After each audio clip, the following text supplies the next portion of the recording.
Break के बाद एक बार फिर से आप सभी का स्वागत है सी न्यूज़ भारत में। नमस्कार, मैं हूं आपके साथ आस्था पांडे। रुक करेंगे खास खबर की ओर। उत्तर प्रदेश के मुख्यमंत्री योगी आदित्यनाथ ने देवरिया दौरे के दौरान जिले को विकास की बड़ी सौगात दी।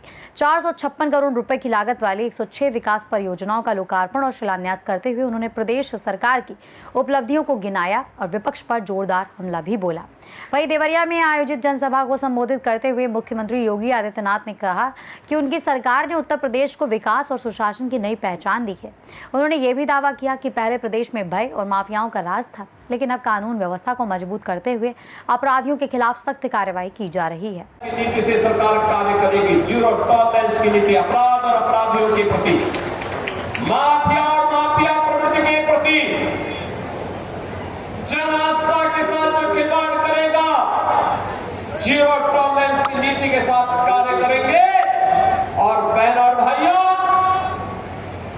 ये प्रदेश जिसको समाजवादी पार्टी और कांग्रेस ने माफिया ग्रस्त बना दिया था, दंगा ग्रस्त कर दिया था, मुझे याद है 2016 में यही मदनपुर थाने में कैसे असले मामले गए थे। और आज मुहर्रम है, कहीं किसी का आता पता नहीं है, कोई अस्त्र शस्त्र का प्रदर्शन नहीं कर सकता है, कोई सड़कों पे गुंडागर्दी नहीं कर सकता है, उत्सवपूर्ण माहौल में कोई उपद्रव नहीं कर सकता है, और अगर करेगा तो 7 पीढ़ियों तक फिर भुगतेगा। मुख्यमंत्री ने समाजवादी पार्टी सहित विपक्ष पर निशाना साधते हुए कहा कि जिन लोगों ने पहले राम के अस्तित्व पर सवाल उठाए और राम भक्तों पर गोलियां चलवाई, आज वही लोग सवाल उठा रहे हैं। उन्होंने कहा कि इस पूरे मामले में एसआईटी जांच रिपोर्ट आ चुकी है और कार्रवाई भी जारी है, जिससे सच्चाई भी सामने आएगी। हम सबकी आस्था की प्रतीक है, भारत के सनातन धर्म की आस्था की प्रतीक है। अयोध्या पर आक्षेप मत करो, प्रभु श्री राम की मर्यादा का पालन करना सीखो। और अयोध्या के बारे में जो कतिपय समाचार मिल रहे थे, हमने कहा था एसआईटी गठित की गई है। एसआईटी की रिपोर्ट आने के साथ ही हमारी कार्रवाई भी प्रारंभ हो जाएगी।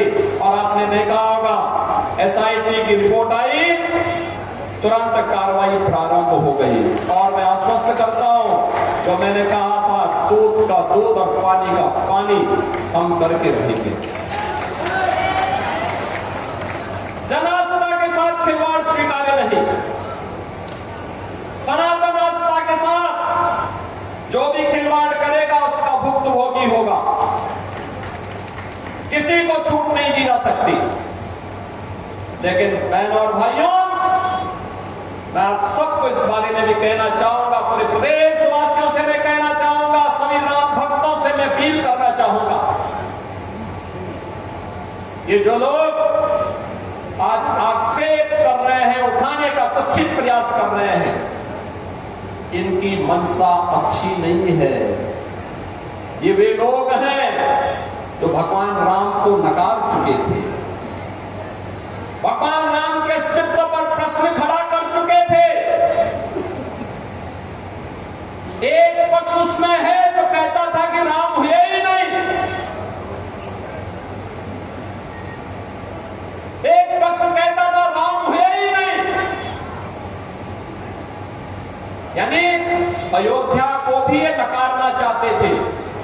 लगातार न्यायालय में मुकदमा लड़ते रहे,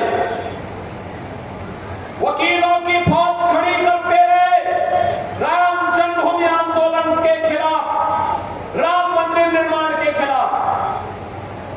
और दूसरा पक्ष वह है जो जय श्री राम पर लाठी और गोली चलाते थे। यानी भगवान राम का नाम लेने पर जो लोग गोली चलाते थे, आज वे कहते हैं कि आस्था के साथ खिलवाड़ हो। अरे आस्था तुम बताओगे हमें आस्था?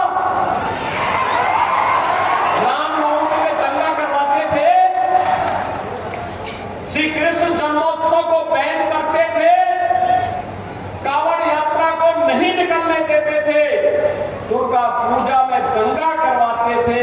लार का दंगा तो सब सबको याद है ही। बहन और भाइयों, ये लोग कहते हैं आस्था के साथ खिलवाड़ हुआ।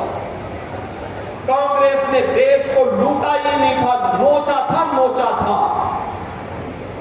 बेईमानी और भ्रष्टाचार के कीर्तिमान स्थापित किए थे।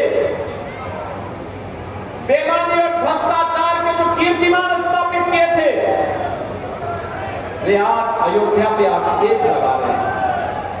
बहनों और भाइयों, ये स्वीकार्य नहीं। सरकार की जो मंशा है, सरकार ने पहले दिन कहा कि दूध का दूध और पानी का पानी सबके सामने आएगा, लेकिन मैं फिर से अपील करूंगा, राम भक्तों की अग्नि परीक्षा मत लो। राम भक्तों के साथ, उनकी आस्था के साथ खिलवाड़ करना बंद करो। अगर तथ्य नहीं है, पुष्ट प्रमाण नहीं है, तो आरोप प्रत्यारोप बंद करो, और प्रमाण है तो एसआईटी को सबूत सहित प्रमाण प्रस्तुत करो।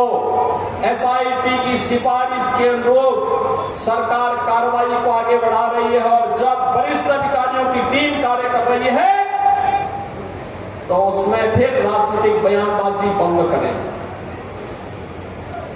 समाजवादी पार्टी की सरकार को कौन नहीं जानता?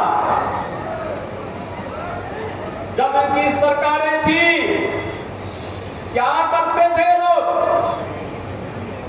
नौजवानों के लिए आने वाली नौकरियों में पैसा वसूली करते थे। पूरा खानदान निकल पड़ता था वसूली में। नौजवान को नौकरी नहीं मिल पाती थी।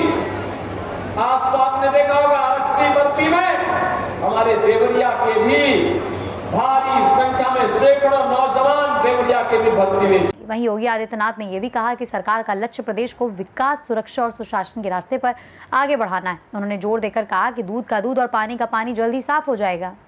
देवरिया से सी न्यूज संवाददाता रवि प्रकाश बादल की रिपोर्ट। देवरिया दौरे के जरिए मुख्यमंत्री ने जहां विकास परियोजनाओं की सौगात दी, वहीं राजनीतिक रूप से विपक्ष पर तीखा हमला कर आने वाले समय की सियासी दिशा भी स्पष्ट कर दी है। फिलहाल के लिए इस खास खबर में बस इतना ही।